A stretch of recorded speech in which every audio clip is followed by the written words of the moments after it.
Today we're continuing on with our NHL offseason plan series. We're looking at the 9th ranked team from the regular season, the Carolina Hurricanes. What moves will they make this offseason? We'll discuss that coming up next.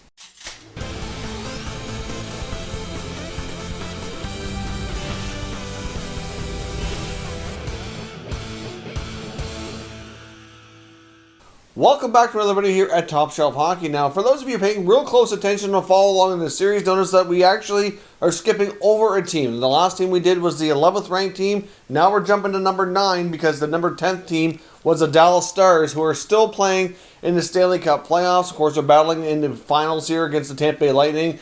Game 6 actually goes tonight after I'm done recording this video. That'll be going on later today. So I just wanted to wait until their season was officially over before I could really assess on what's next for them. So obviously whether or not they win the Stanley Cup or everything like that will certainly impact what they do this offseason. So let's take a look now at the Hurricanes, the number 9th ranked team here. We're going to start by recapping their regular season results, take a look at what they have for cap space, and then discuss what they're going to do in trades and free agency. So as you can see on the screen, the Hurricanes, as we know, are the 9th best team in the league, so they had a pretty good year. Finished with a record of 38, 25, and 5 for 81 points when the NHL season was paused. Of course, they had to go to the 2020 Stanley Cup Playoffs, where they won the play-in series against the New York Rangers. Now, it was an impressive series victory over the Rangers, who actually pretty much owned Carolina during the regular season. So the Hurricanes, many actually predicted might not win that series just because of the matchup. But they pulled through and they certainly had a good series, but they unfortunately lost in the official first round of the playoffs, where they met up with the Boston Bruins, who they also lost to in the playoffs the year before, except it was a little bit later into the playoffs. So overall, Carolina had a good season, but I do think it's fair to say they were disappointed with their early playoff exit. Now let's take a look at their team stats here from this current regular season. They scored 222 goals, while only allowing 193 for a plus 29 rating. So that's really solid. That's a pretty good balance there between offense and defense. Looking at special teams, they were also really good results. The power play clicked at a 22.3% success rate for 8th best in the NHL, and the penalty kill was at 84% for 4th best. So when you have both your special teams ranking in the top 10, you have a good plus minus on the goal differential like that, you usually do get better results to go a little deeper in the playoffs. So I think it's fair to say that Carolina's offseason plan is to make sure that doesn't happen again and to try to continue off the success of the past 2 years. Now let's take a look at the cap space here that they have as of today. Then we're going to look at any expiring contracts for RFAs and UFAs on this team. Right now, the cap space for the Hurricanes sits at $7.7 million. They also have 17 players under contract, so they're going to have to add at least 5 to 6 players to that roster to make a full roster for the coming season. So it's not a lot of money, but it's not a lot of players. But as we get through some of these names, you'll see here that it's nothing too concerning. But at the same time, I do expect them to shake a few things up and maybe make a few moves that could cut some costs. So now let's take a look at their RFAs and UFAs, as we're not too far away from free agency. Now they only have a couple of key RFAs, one being forward Warren Foegele and then defenseman Hayden Fleury. I fully suspect both those players to be qualified and re-signed. They certainly have done well so far, but they have they still have some potential to build upon, I think it's safe to say. When it comes to the UFAs, though, we may or may not see any of these players back. Of course, we have a couple of defensemen in Trevor Van Riemsdyk and Sammy Vatanen. Vatanen was brought in at the deadline basically because their blue line was pretty battered and beaten up at that point in time. So obviously he wasn't expected to be a longer-term fixture with the Hurricanes. And Trevor Van Riemsdyk is a potential player they could sign, although it is also very potential that he moves on because they have more than enough capable defensemen.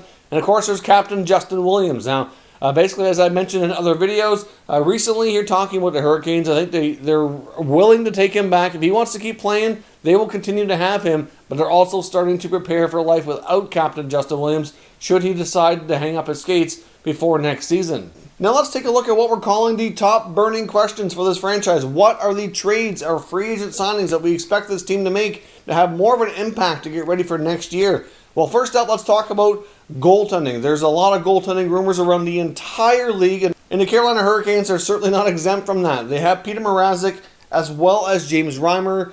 They're both decent goaltenders. Obviously, their defensive numbers from the penalty kill, goals against, you look at all those numbers as a team this year, were pretty decent, but there's still room for an upgrade between the pipes, and it's heavily rumored here that James Reimer is probably going to find himself shipped out of town. Now, he's down to 1 year on his contract, which makes it a little bit more favorable. And the other good thing about Reimer is that even though his salary cap hit is over $3 million, he has a big portion of that as a signing bonus. So his actual salary is only, I think, around $850,000. So it's a really small amount of cash for another team to pay. So they get a decent cap hit, but not a lot of money. So that's going to be appealing to a lot of teams that are, more so tight on spending dollars, but not so much on cap space. Now, could Mrazek find himself moved as well? It is possible. Probably unlikely. I can see them likely returning with Mrazek and another goalie who they can have a more solid 1A, 1B. There will be no shortage of goaltenders on the market. There's lots on the free agency, as well as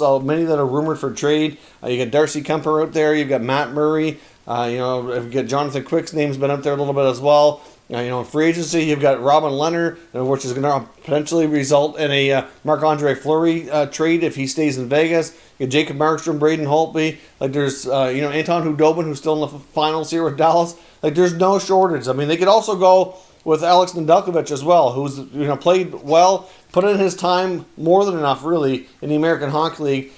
He could very well get an opportunity next year as well, and that could also change things up too. So either way, I do not expect the Hurricanes to come back with the same goaltending tandem that we saw this year. Now, a big piece of their team, who could also be a big piece of the future, is eligible for a contract extension, and I'm talking about right shot defenseman Dougie Hamilton. Now, Hamilton suffered a pretty serious injury this year, was on to a really solid start to his season, has had some good years so far in the NHL, and he's going to get paid a handsome salary here on his next deal. And now, of course, the Hurricanes need to decide if he is going to remain with them and what kind of contract extension that's going to take. They could also consider trading him if they feel like that contract's going to be too rich for their blood and get back a good return. But if you look at his young career and how he's bounced around to a few teams, I think he fits better in Carolina than anywhere else. I really don't think that they're really considering or wanting to trade him, but that contract certainly could play a role in his future for sure, but extending him would be a great piece to the puzzle here longer term, since he's been such a good fit there, and that's something they're eligible to do this year once free agency gets underway. Now, we could also see a few forwards maybe get moved out. There's a fair to say a few players who I think kind of fallen out of favor a little bit. We saw Ryan Dzingel sign there as a free agent last year.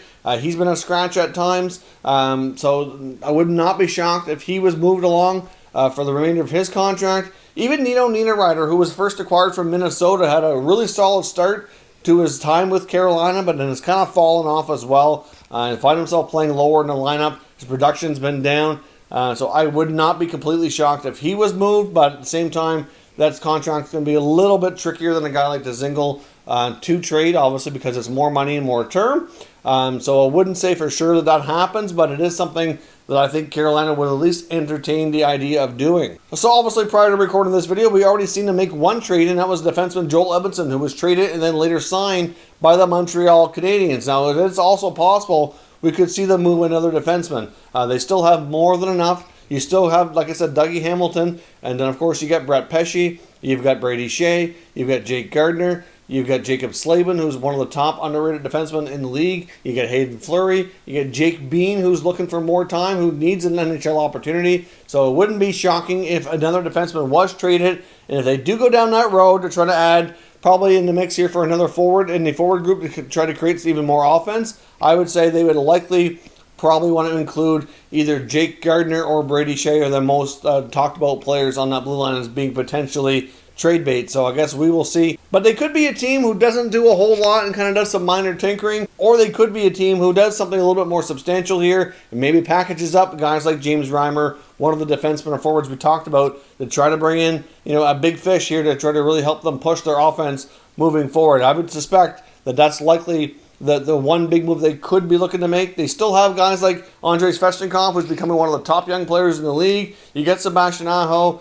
Obviously they have some other players up there too. Martin Necas is still developing, but I think they're really open to grabbing another big-time offensive weapon if they can pull it off. So we'll see what happens here. The Hurricanes are going to be a fun team to watch this offseason. Let me know your thoughts on what moves you expect them to do down in the comments, and we can discuss further. If you're new to the channel, consider subscribing and turning on your notifications so you don't miss any future content. And give this video a thumbs up if you enjoyed it. I'd appreciate it if you did.